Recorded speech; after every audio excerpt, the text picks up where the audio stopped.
Doctor Sreevarma ஆயுள் தரும் ஆயுர்வேதா அறுவை சிகிச்சையில்லா குணம் ஆயுள் கால நிவாரணம். Branch express courier private limited domestic international cargo உங்கள் இல்லம் தேடி வந்து கொரியர் புக்கிங் டெலிவரி செய்து தரப்படும். வணக்கம். இன்றைய தலைப்புச் செய்திகள். சீனா விவகாரத்தில் வெட்கப்பட வேண்டிய செயலை ராகுல் செய்வதாக பாஜக குற்றச்சாட்டு. முன்னாள் ராணுவ தளபதி நரவனே பேசிய பழைய வீடியோவை பதிவிட்டு பதிலடி. பாஜகவின் ஆணவத்திற்கும் ஆதிக்கத்திற்கும் தமிழ்நாட்டில் எப்போதுமே கெட் அவுட் தான். அண்ணாவின் நினைவு நாளையொட்டி முதல்வர் மு.க. ஸ்டாலின் பதிவு. முதலமைச்சரின் பேச்சு முழுக்க முழுக்க பிரிவினைவாத மனநிலையை கொண்டவர்களின் எண்ணம் என்று மத்திய அமைச்சர் நிர்மலா சீதாராமன் பதில். தமிழகம் வஞ்சிக்கப்படுவதாக முதலமைச்சர் கூறுவது வருந்தத்தக்க விமர்சனம் எனவும் கருத்து. திமுகவை வீழ்த்தும் சக்தி தாவேகாவிற்கு இல்லை என்று முன்னாள் அமைச்சர் உதயகுமார் பதில். திமுகவின் தவறை சுட்டிக்காட்டி அதை வீழ்த்திடும் ஒரே சக்தி அதிமுக மட்டுமே என திட்டவட்டம்.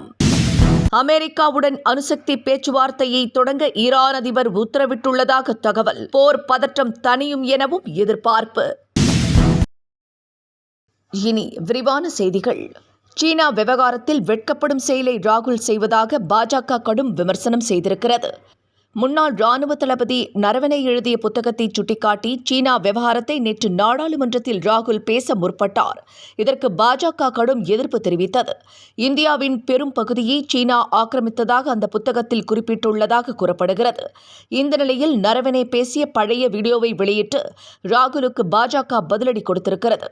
அதில் இந்தியாவின் ஒரு இன்ச் நிலத்தை கூட சீனா ஆக்கிரமிக்கவில்லை என்று நரவனே பேசியிருக்கிறார்.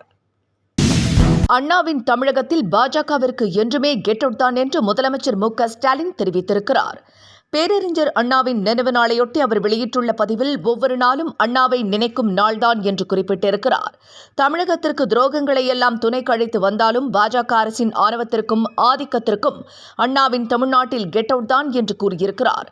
அத்துடன் ஆண்டுகள் எத்தனையானாலும் தமிழ்நாட்டை அண்ணாதான் ஆள்கிறார் என்றும் அவர் குறிப்பிட்டிருக்கிறார். முதலமைச்சர் மு.க. ஸ்டாலின் பேசும் கருத்து பிரிவினைவாத மனோநிலையை கொண்டவர்களின் கருத்தாக உள்ளது என்று மத்திய நிதியமைச்சர் நிர்மலா சீதாராமன் கூறியிருக்கிறார். மேலும் பட்ஜெட்டில் தமிழ்நாடு வஞ்சிக்கப்பட்டுள்ளதாக முதலமைச்சர் கூறியது வருந்தத்தக்க விமர்சனம் என்றும் அவர் குறிப்பிட்டிருக்கிறார். அதிவேக ரயில்கள், சிறப்பு வேளாண் திட்டங்கள் தமிழகத்திற்கு பலனளிக்காதா எனவும் நிர்மலா சீதாராமன் கேள்வி எழுப்பியுள்ளார். முதலமைச்சர் மு.க. ஸ்டாலினின் வண்டியும் விஜயின் காரும் ஒரே நேரத்தில் பயணித்தது பெரும் சர்ச்சையை ஏற்படுத்தியுள்ளது. பனையூர் அலுவலகத்தில் நேற்று நடைபெற்ற தாவேகா 3ஆம் ஆண்டு விழா நிகழ்ச்சியில் விஜய் கலந்து கொண்டார். அதே நேரத்தில் மாமல்லபுரத்தில் உலக சுற்றுலா உச்சி மாநாட்டில் முதலமைச்சர் பங்கேற்றார். இந்த நிலையில் மகாபலிபுரத்திற்கு முதலமைச்சர் சென்று கொண்டிருந்த போது அந்த வழியாக வந்த விஜயின் கார் தடுத்து நிறுத்தப்பட்டதாக கூறப்படுகிறது. இதுகுறித்து உளவுத்துறைக்கு அரசு தரப்பிலிருந்து கேள்வி எழுப்பப்பட்டதாக சொல்லப்படுகிறது. எனினும் ஜோதிட காரணங்களுக்காக விஜய் முன்கூட்டியே சேர்ந்ததால் இப்படி நடந்ததாக விளக்கமளிக்கப்பட்டுள்ளதாகவும் தகவல்கள் வெளியாகியுள்ளது. திமுகவை வீழ்த்தும் சக்தி விஜய்க்கு இல்லை என்று முன்னாள் அமைச்சர் ஆர்.பி. உதயகுமார் கூறியிருக்கிறார். திமுகவை தாவேகா மட்டுமே வீழ்த்த முடியும் என்று விஜய் பேசியதற்கு அவர் பதிலடி கொடுத்திருக்கிறார். திமுகவின் தவறை தட்டி கேட்டு அதை வீழ்த்தும் ஒரே சக்தி அதிமுக தான் எனவும் உதயகுமார் திட்டவட்டமாக தெரிவித்திருக்கிறார். தேர்தல் முடிவுக்கு பிறகு யார் களத்தில் உள்ளார்கள், யார் காணாமல் போவார்கள் என்று தெரியும் என்றும் உதயகுமார் சவால் விடுத்திருக்கிறார். தமிழகத்தில் தேர்தல் அறிவித்தாலும் மார்ச் 8ஆம் தேதி திருச்சியில் திமுக மாநில மாநாடு நடைபெறும் என்று அமைச்சர் கே.என். நேரு திட்டவட்டமாக அறிவித்திருக்கிறார். இதில் எந்த பிரச்சனையும் ஏற்படாது என்றும் மாநாட்டு செலவினை தேர்தல் ஆணையத்தில் திமுக முறையாக சமர்ப்பிக்கும் என்றும் அமைச்சர் தெரிவித்திருக்கிறார். கூட்டணிகளை திமுக அடிமை போல நடத்துவதாக முன்னாள் அமைச்சர் செல்லூர் ராஜு கூறியிருக்கிறார். அதிமுகவுக்கு சாதகமாக கருத்து கணிப்புகள் வருவதாகவும் இதை பார்த்து திமுக கலக்கமடைந்துள்ளதாகவும் கூறியிருக்கிறார். கூட்டணி கட்சிகளை திமுக தலைவர் அடிமை போல வைத்துள்ளது என்று விமர்சனம் எழுந்திருப்பதாகவும் செல்லூர் ராஜு கூறினார். அக்கட்சிகள் மக்கள் பிரச்சினைகள் குறித்து வாய் திறப்பதில்லை என்றும் விமர்சித்திருக்கிறார். மேலும் பாஜக கூட்டணிகள் திமுகவில் இருந்தபோது அவர்கள் சொல்வதைத்தான் திமுக செய்தது என்றும் செல்லூர் ராஜு கூறியிருக்கிறார். அமெரிக்காவுடனான அணுசக்தி பேச்சுவார்த்தையை தொடங்க ஈரான் அதிபர் மசூத் பெசெக்தியன் உத்தரவிட்டுள்ளதாக செய்திகள் வெளியாகியுள்ளது. அணு ஆயுத ஒப்பந்தத்தில் கையெழுத்திட ஈரானை அமெரிக்கா வலியுறுத்தி வந்தது. ஈரான் மீது போர் தொடுக்கப்படும் என்றும் ட்ரம்ப் எச்சரிக்கை விடுத்திருந்தார். இப்படி அமெரிக்கா போர் தொடுத்தால் பதிலடி கொடுக்கப்படும் என்று ஈரானும் தெரிவித்திருந்தது. இந்த நிலையில் அமெரிக்காவும் ஈரானும் ஒரு ஒப்பந்தத்தை எட்டும் என்று நம்பிக்கை தெரிவித்திருந்தது.